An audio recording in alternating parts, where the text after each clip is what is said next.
नमस्ते, प्रणाम। मेरे चैनल में आप लोगों का स्वागत है। जय माता दी। गौआ में आवा मैया एक बेरिया, हमरे घरवा तू आवा मैया एक बेरिया। हम पूजवा करैबे हजार बेरिया, हम पूजवा करैबे हजार बेरिया।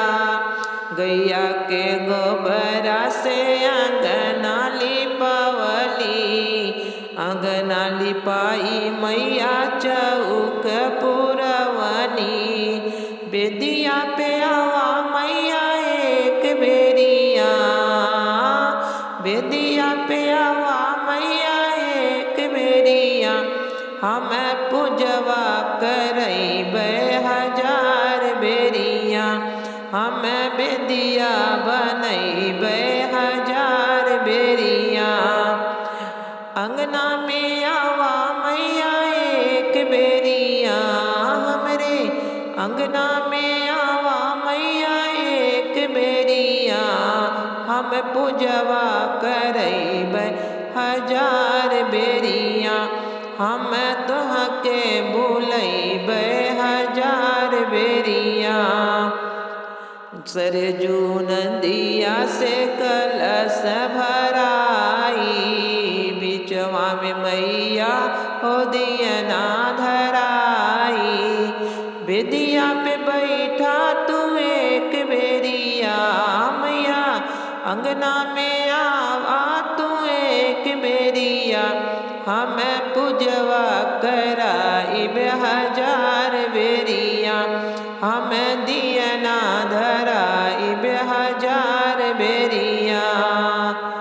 मलिया के बगिया से फूलवा ले आईली, मलिया के बगिया से फूलवा ले आईली। फूलवा ले आई मैया गजरा बनवली, फूलवा ले आई मैया गजरा बनवली। गजरा तू पहना मैया एक बेरिया जी, गजरा तू पहिरा माँ एक बेरिया। हम पूजवा करैबे हजार बेरिया, हम तोहके सुमरबे हजार बेरिया। गौआ में आवा मैया एक बेरिया, हमरे गौआ में आवा मैया एक बेरिया। हम पूजवा करैबे हजार बेरिया, हम चरण धोइबे हजार बेरिया। जाई के बजरिया से पेड़ा लाई लाए, प्रेम से मई आहो भोग लगाए। जाई के बजरिया से पेड़ा लाई लाए, प्रेम से मैया हो हवन कराए।